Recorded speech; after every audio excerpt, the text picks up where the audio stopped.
오늘 말씀을 가지고 위로하시는 하나님이라는 제목으로 함께 은혜 받기를 소망합니다. 우리 인생이 항상 즐겁고 행복하면 좋겠지만 또 롤러코스터처럼 올라갔다가 있으면 내려갈 때가 있어요. 또 인생이 힘들고 어려울 때, 또 우리의 신앙생활, 또 믿음 생활이 고난과 시험이 닥칠 때 이것을 극복할 수 있는 가장 빠른 지름길이 무엇인 줄 아실까요? 성경은 그것을 분명하게 우리에게 말씀해 주고 있어요. 가장 빠른 지름길은 하나님을 묵상하는 것입니다. 누구를 묵상한다고요? 하나님을 묵상하는 거예요. 우리의 지나간 세월을 그때 그 순간에는 가장 힘들어서 땅을 치고 전전반측처럼 이불을 적시는 한숨과 어려움이 있었지만 그때 하나님이 보이지 않는 손길로 도와주신 것을 잊지 아니하는 것, 그 하나님의 역사를 기억하는 것, 거기서부터 우리의 어려운 고난의 그 해결의 출발점은 시작됩니다. 그리고 나서 그것이 마치 창대케 되는 그 큰 항해를 하는 바다와 같이 은혜 받으러 들어갈 수 있는 그 관문은 하나님의 신실하신 성품을 기억할 때 더 우리의 신앙이 확신 가운데 또 평안한 가운데 우리가 힘차게 나아가게 되는 것입니다. 오늘 성경 말씀, 우리의 하나님은 어떠한 하나님이라고 표현하고 있습니까? 위로하시는 하나님. 저는 이사야 40장 1절 말씀을 제 가슴에 오랫동안 간직하고 있는 귀한 굵직한, 또 모두가 다 하나님의 귀한 은혜의 말씀이지만 40장 1절 말씀을 특히 제 마음에 큰 위로도 받고 또 목회하는 데 큰 지침이 되는 말씀이에요. 우리 다 같이 한번 읽어보겠습니다. 시작. 너희의 하나님이 이르시되 너희는 위로하라. 내 백성을 위로하라. 할렐루야. 하나님의 성품 가운데 오늘 특별히 우리가 기억해야 될, 또 우리가 또 발견해야 될 이 하나님의 성품 중 하나는 어떤 하나님이라고요? 위로의 하나님이십니다. 고난 중에 있는 사람을 위로하시고, 고통 중에 있는 그 성도를 위로하시고, 가난 중에 있는 절망과 그 깊은 한숨들을 다 들으시고, 다 아시고, 다 품으시고, 다시 새로운 힘을 공급해 주시는 그 위로의 하나님이 우리가 섬기는 하나님이라고 성경은 말씀해 주고 있습니다. 전 그래서 위로의 하나님을 생각하면 생각할수록 너무 좋아요. 위로의 하나님을 묵상하면 묵상할수록 제 마음이 너무너무 편해요. 오늘 이 사도 바울은 오늘 본문을 통해서 우리의 하나님이 위로하시는 하나님이시다, 그 하나님의 위로를 받고 절망과 어려움과 고난을 다 이렇게 이겨내고 다시 소망을 붙잡고 일어서라고 우리에게 귀한 말씀을 우리에게 들려주십니다. 성도의 믿음이 성장하고 교회가 든든히 서가기 위해서는 하나님의 위로가 절대적으로 필요합니다. 그래서 예수님의 제자 누가도 누가복음을 통해서 초대교회가, 교회가 성장하기 위해서는 두 가지가 필요하다라고 사도행전에 언급해 주고 있어요. 우리 다 같이 한번 읽어볼까요? 시작. 그리하여 온 유대와 사마리아 교회가 평안하여 든든히 서가고 주를 경외함과 성령의 위로로 진행하여 수가 더 많아지니라. 아멘. 교회가 더욱더 든든히 서가기 위해서는 두 가지가 필요하다는데 하나는 무엇이라고요? 주를 경외하는 것. 주를 더욱더 두려워하며 사랑하며 또 이 거룩함으로 나아가는 것. 그것이 경외함 아니겠습니까? 주를 경외함이 더욱더 승하는 것이요. 둘째는 성령 하나님의 위로가 그 성도와 그 교회 가운데 임하게 될 때 교회가 안정되이 든든히 건강하게 거룩하게 성장한다고 말씀해 주고 있습니다. 그럼 오늘 말씀을 통해서 하나님이 누구를 또 언제 어떻게 위로하여 주시는지 말씀을 통해서 함께 상고해 보겠습니다. 우리 첫 번째로 우리 하나님은 모든 환난 중에 있는 사람을 위로하고 계십니다. 우리 하나님은 어떤 하나님이라고요? 모든 환난 중에 있는 사람을 위로하십니다. 우리 하나님의 눈은 고난 가운데 있는 사람들에게 시선이 머뭅니다. 마음에 애통하는 자, 그 마음에 어떤 시련과 갈등과 또 근심 가운데 있는 사람들을 하나님이 그냥 지나치지 아니하시고 그 하나님의 시선이 그 고난 가운데 있는 사람들에게 머무르십니다. 왜냐하면 이것이 상식 아닐까요? 어려움이 있는 사람에게 도움이 필요하듯이 고난 가운데 있는 사람에게는 하나님의 위로가 필요하기 때문에 그렇습니다. 우리 4절 말씀 한번 볼까요? 다 같이 한번 읽어봅니다. 시작. 우리의 모든 환난 중에서 우리를 위로하사 우리로 하여금 하나님께 받는 위로로서 모든 환난 중에 있는 자들을 능히 위로하게 하시는 이시로다. 할렐루야. 모든 환난 중에 있는 사람들을 하나님이 외면하지 아니하시고 친히 찾아가셔서 위로하시고 그리고 능히 위로함으로 말미암아 회복하도록 인도하시는 분이 누구시라고요? 우리가 섬기는 하나님이세요. 우리 하나님 참 좋으신 분이시지요? 그렇습니다. 여러분 오늘 성경을 쓴 사람이 누구지요? 사도 바울 목사님이. 사도 바울 목사님은 사람들한테도 지탄을 받았고요. 그리고 또 자기 이스라엘 민족뿐만 아니라 자기 로마 시민권을 갖고 있었잖아요. 로마 사람들한테도 이렇게 모함을 받고 감옥에 갇힌 사람이. 유대인들 이스라엘 사람들은 왜 사도 바울을 이렇게 지적질했지요?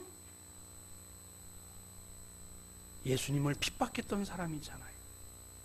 예수님을 믿는 사람들 잡아 쳐 죽인 사람이잖아요. 그러니 이 사도 바울, 이 괴수 중에 괴수가 예수님을 만나서 뒤집어졌는데 사람들이 금방 믿으려 하지 않아요. 선입견이 있어요. 너 예전에 그랬었잖아. 너 예전에 그런 사람이잖아. 너 옛날에 그렇게 행동하지 않았잖아. 그런 시선으로 사도 바울을 바라보니 무엇인가 말을 해도 무엇인가 행동을 해도 금방 믿어주지 않아요. 이것이 사람의 피를 말리는 그런 일입니다. 관계 속에서 어떤 사역 속에서 사도 바울은 이런 이중고를 겪으면서 사람에게 한 걸음 한 걸음 다가갔어요. 키도 작았어요. 여러분 사도 바울의 서신서를 보면 이야 땅을 치면서 이 책상을 치면서 탁월하게 이런 명석하고 그리고 이런 엄청난 그 문학적인 필치와 그 신학적인 깊이가 있는 것을 감탄합니다. 그런데 사도 바울이 초대교회에 말을 잘 못했어요. 이상하지요? 설교를 잘 못하셨어요. 그냥 사람들이 말을 잘 못한다, 설교를 잘 못한다, 뒤에서 뒷담화가 수군댔어요. 키도 작았어요. 간질병을 앓고 있었어요. 얼굴도 그렇게 볼품이 없었어요. 사람들한테 그렇게 주목받는 그런 어떤 외모와 환경이 아니에요. 아까도 말씀드렸던 것처럼 이스라엘 사람들한테도 의심받고 로마 시민권을 갖고 있으면서도 로마인들에게도 이렇게 핍박받는 이 세상 사람들 앞에 누구도 환영을 받지 아니하는, 게다가 또 성질은 고약해서 사도 바울 목사님이 열정도 대단한 것처럼 한번 뒤틀리면 혈기가 왕성해서 싸움도 막 자주 했었던 분이 이 사도 바울 목사님. 그런데 이 사도 바울이 누구에게 위로를 받아요? 하나님께 위로를 받습니다. 자기가 낳은 민족, 자기에게 그 탁월한 신분을 보장해주는 로마의 시민권을 갖고 있음에도 불구하고 어디에서도 사람들은 인정해 주지 아니하고 환대해 주지 아니하나 하나님은 네 마음을 안단다. 너의 아픔과 너의 상처와 너의 고통을 내가 잘 안단다. 내가 너를 위로하마. 그 말씀으로 사도 바울은 그 하나님께로 받는 위로로서 그의 삶의 질고가 크고 또 환난과 핍박을 받음에도 불구하고 그 차디찬 로마 감옥에서 그 죽기까지 자신의 사명을 끝까지 완수해서 할 수 있었던 힘은 바로 하나님의 위로가 사도 바울에게 있었기 때문인 줄 믿습니다. 우리 8절과 9절 볼까요? 다 같이 한번 읽어봅니다. 시작. 형제들아, 우리가 아시아에서 당한 환난을 너희가 모르기를 원하지 아니하노니 힘에 겹도록 심한 고난을 당하여 살 소망까지 끊어지고 우리는 우리 자신이 사형 선고를 받은 줄 알았으니 이는 우리로 자기를 의지하지 말고 오직 죽은 자를 다시 살리시는 하나님만 의지하게 하려 하심이라. 할렐루야. 그렇습니다. 힘에 겹도록 심한 고난. 아마 이 문장에 여러분들도 손을 들면서 저요 아마 하실 거예요. 이 고난과 고통은 주관적이라서 어느 한 사람 서로 비교할 수 없어요. 자기가 힘들면 힘든 거야. 자기가 죽도록 어려우면 어려운 거예요. 그런데 그것을 사람에게 의지하지 않고 자기 자신도 의지하지 아니하고 죽은 자를 살리신 누구에게만? 하나님께 의지하는 믿음이 바로 사도 바울에게 있었기 때문에 사도 바울은 사람의 지적과 핍박 속에서 차디찬 감옥 속에서 그의 본연의 사역들을 끝까지 건강하게 완수한 줄 믿습니다. 사랑하는 성도 여러분, 하나님이 찾으시는 하나님의 사람이라는 증거가 무엇일까요? 그것은 모든 상황 가운데 하나님의 섭리를 범사에 인정하고 하나님을 의뢰하면서 묵묵히 고난 가운데 견디는 사람이, 그 사람이 정말 하나님을 신뢰하는 사람 아니에요? 그런 사람을 하나님이 찾으시지 않겠어요? 그냥 조그만 일에도 나대고 조그만 일에도 자빠지고 조그만 일에도 뒷공문이 치고 조그만 일에도 이렇게 남의 탓하는 사람들을 하나님이 들어쓰시지 않아요. 하나님이 찾으시는 하나님의 사람의 증거는 모든 일에 하나님의 주권을 인정하고 하나님의 손길인 것을 감사함으로 말미암아 묵묵히 주어진 일을 고난이라 할지라도 하나님의 말씀 붙잡고 하나님의 성품을, 신실하신 하나님의 성품을 의지하여 견뎌내는 사람, 그 사람이 하나님을 믿는 사람이요 하나님이 찾으시는 사람인 줄 믿습니다. 견뎌야 쓰임받지 않겠어요? 견딤이 있어야 하나님이 찾으시는 거예요.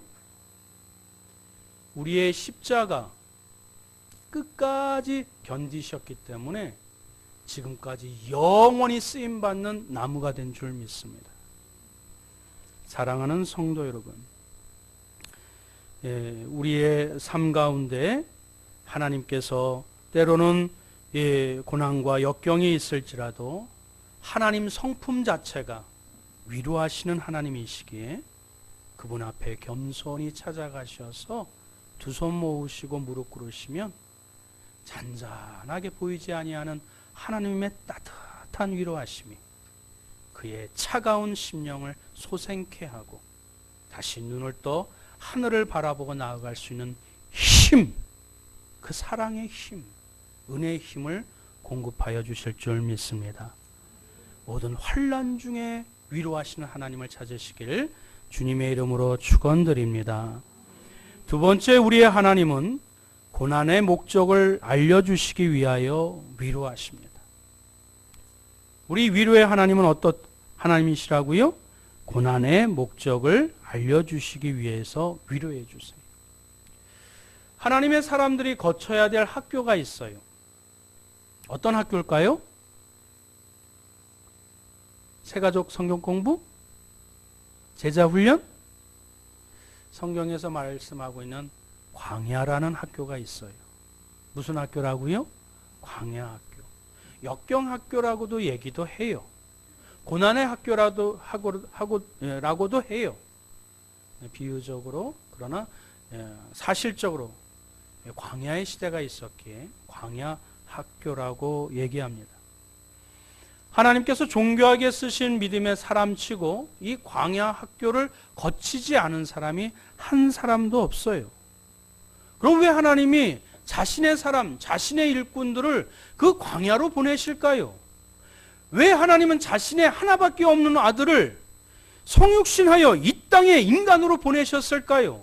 그 십자가의 학교에서 이렇게 훈련받게 하셨을까요? 그것은 모든 고난에는 하나님의 뜻이 있기 때문에 그렇습니다. 모든 고난에는 뭐가 있다고요? 뜻이 있어요. 거기서 교훈을 찾을 수 있고요. 거기서 지혜를 만날 수 있고요. 거기서 하나님의 도우심을 우리가 만날 수 있기 때문에 그렇습니다. 그러나 우리가 한 가지 여기서 기억할 것이 있어요.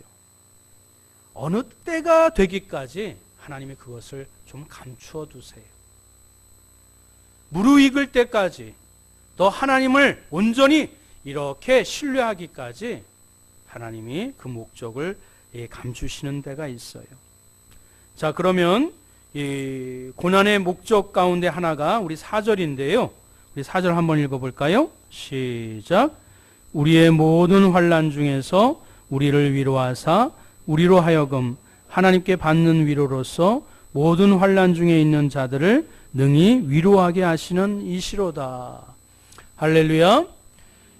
우리가 먼저 그 광야 학교를 통과하게 하세요. 그리고 그 통과하는 과정에 누구의 위로를 받아요?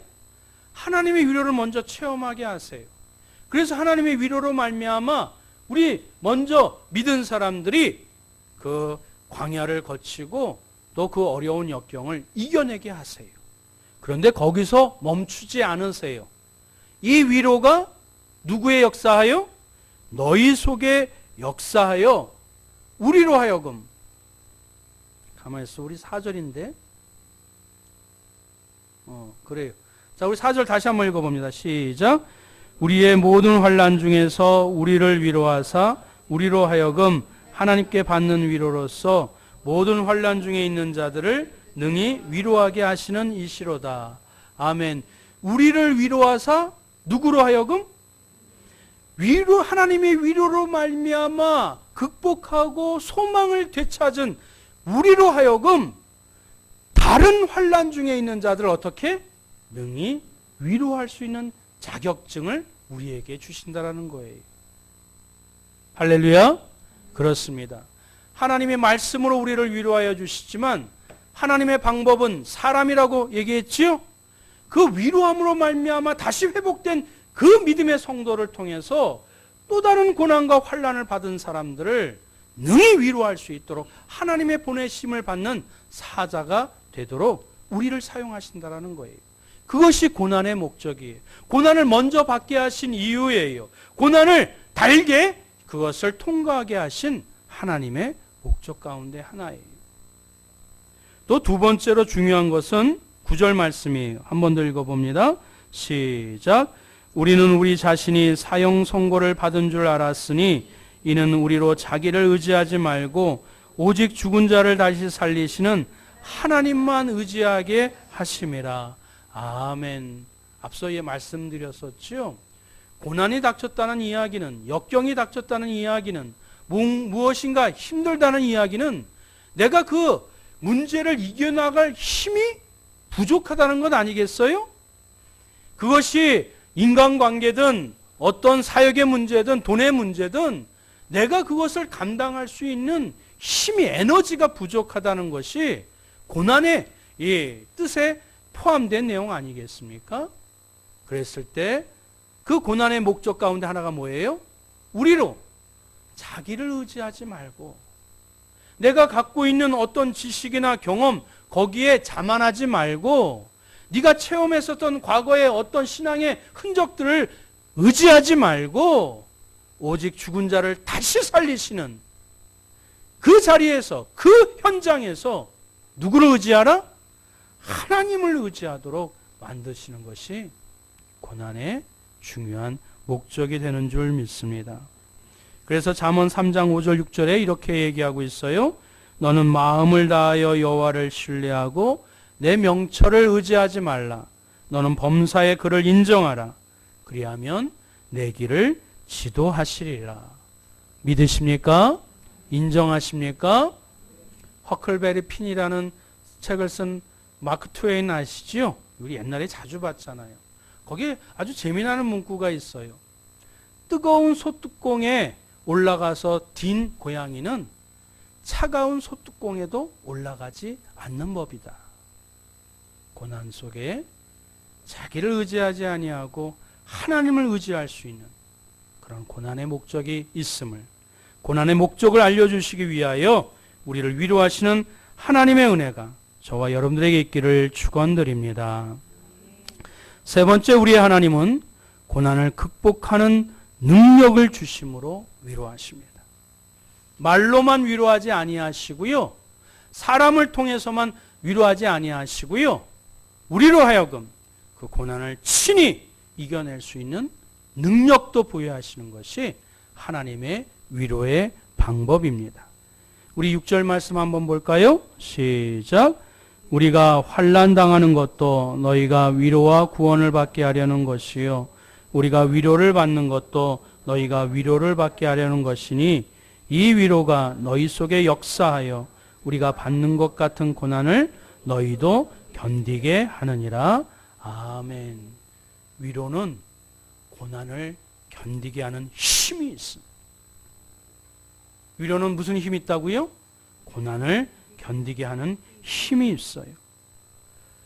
사실 고난이 닥치면 제일 먼저 위축되는 게 뭐예요? 우리의 마음이 움츠려듭니다. 마치 추위에 우리의 몸과 마음이 움츠려들듯이 말입니다. 그랬을 때 우리가 먼저 정신 차리고 경고해야 할 것은 우리의 마음이에요. 잠언 24장 10절 말씀 볼까요? 다 같이 한번 읽어봅니다. 시작. 내가 만일 환난 날에 낙담하면 내 힘이 미약함을 보임이니라. 환난 날에 고난 가운데 네 마음이 움츠러들면 네가 미약해져, 네가 어려워져. 그러니 다시 힘을 내거라 라고 하나님의 위로로 그 어려움을, 그 상황을, 그 고난을, 그 문제를, 그 갈등을 이겨나갈 수 있는 힘, 그 사랑을 하나님께서 공급해 주시는 것입니다. 그래서 데살로니가전서 3장 2절 3절 우리 한번 마지막으로 읽어봅니다. 시작. 우리 형제 곧 그리스도의 복음을 전하는 하나님의 일꾼인 디모데를 보내노니 이는 너희를 굳건하게 하고 너희 믿음에 대하여 위로함으로 아무도 이 여러 환난 중에 흔들리지 않게 하려 함이라. 우리가 이것을 위하여 세움받은 줄을 너희가 친히 알리라. 아멘. 하나님의 위로로서 우리가 그 어려움들을 이겨내시고 그리고 또 다른 공경에 처한 자를 능히 위로하시는 하나님의 백성들이 되시길 축원드립니다. 다 같이 따라합니다. 위로는 고난을 이기게 하는 하나님의 능력입니다. 아멘. 우리 옆에 있는 분하고 한번 인사하겠습니다. 요즘 힘드세요? 잘할 수 있습니다. 조금만 더 힘내세요. 힘내시기 바랍니다.